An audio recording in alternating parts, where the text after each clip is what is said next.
పర్యాటక ప్రాంతమైన అరకులో విచ్చలవిడిగా కొనసాగుతున్న అక్రమ కట్టడాలు తక్షణమే ఆపాలని గిరిజన జేఏసీ నాయకులు డిమాండ్ చేశారు. అధికారులు యథేచ్ఛగా లంచాలు దండుకుంటూ అక్రమ కట్టడాలకు మద్దతునిస్తున్నారని జేఏసీ నాయకులు రామారావు దొర ఆరోపించారు. స్థానిక ఎంఆర్ఓ ఆఫీస్ కార్యాలయం వద్ద ఒక వ్యాపారి నిర్మిస్తున్న భవనం విషయమై అధికారులకు ఎన్నిసార్లు విన్నవించినా నిర్లక్ష్యంగా వ్యవహరిస్తున్నారని జేఏసీ నాయకులు అరకులో ర్యాలీ నిర్వహించారు. తక్షణమే అరకులో అక్రమ భవనాలను కూల్చివేయకపోతే ప్రత్యక్ష చర్యకు దిగుతామని హెచ్చరించారు.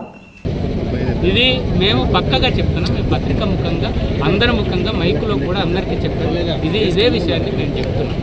అంతేకాకుండా ఇక్కడ ప్రధానంగా ఇక్కడ ఐటీడీఏ ఆఫీసులో ఐఏఎస్ ఆఫీసర్లుగా పనిచేసినటువంటి లోతేటి శివశంకర్ కానీ, అలాగే సలిజామాల వెంకటేశ్వర్లు కానీ, శరత్ కానీ వాళ్ళందరి పేర్ల మీద ఇక్కడ బినామీ పేర్లతో వందలాది ఎకరాలు వీళ్ళు కొనుక్కుంటున్నారు. ఈ కనిపిస్తున్నటువంటిది వీళ్ళు ముగ్గురే కానీ చాలామంది ఐఏఎస్ ఆఫీసర్లు, ఐపీఎస్ ఆఫీసర్లు, శ్రీరంగ ప్రముఖులు, రాజకీయ నాయకులు, చోటామోటా నాయకులు అందరూ కూడా ఇక్కడ నాన్ ట్రైబల్స్ భూములు బినామీ పేర్లతోనో దేనితోనో మొత్తానికి వాళ్ళు తీసుకుని ఉండడం జరిగింది.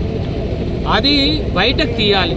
చట్టాన్ని రక్షించాల్సినటువంటి ఆఫీసర్లు ఇక్కడ ప్రత్యేకమైనటువంటి ఆఫీసర్ ఇక్కడ ఉండాల్సిన అవసరం లేదు. ఇక్కడ విశాఖపట్నం ఉమ్మడి విశాఖపట్నం జిల్లా ఉండేటప్పుడు విశాఖపట్నం జిల్లా కలెక్టర్గా ఉంటే పాడేరు ఐటీడీఏకి ఒక పీఓ, అలాగే మళ్ళీ కలెక్టర్ గారి నుంచి అందరికీ కూడా చెప్పడం జరిగింది. నేషనల్ ఎస్టీ కమిషన్ మెంబర్కి కూడా మేము ఈ విషయాన్ని తెలియజేయడం. వాళ్ళందరూ కూడా దీనిని రిమూవ్ చేసేయమని చెప్పేసి మా ముందే అధికారులందరూ చెప్పారు.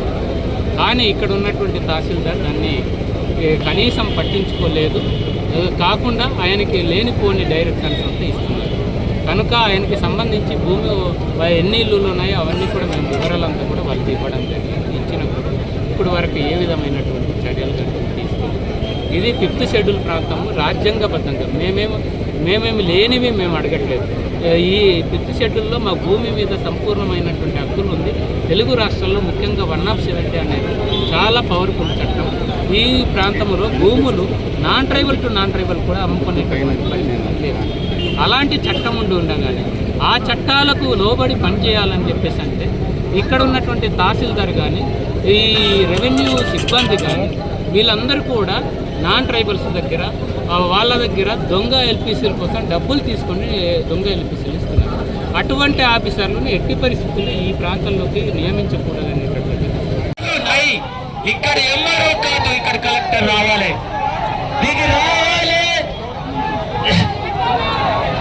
తీసేది రావాలి. కలెక్టర్ వచ్చి సమాధానం చెప్పాలి. మిత్రులారా, పోలీస్ మిత్రులారా, మీరు ప్రభుత్వం ఏది చెప్తే అది చేస్తారు, అది నాకు తెలుసు. కానీ మా మీద వచ్చేటప్పుడు మీరు కొంచెం దయతో చూడండి, కళ్ళతో చూడండి. మేము అనేకంగా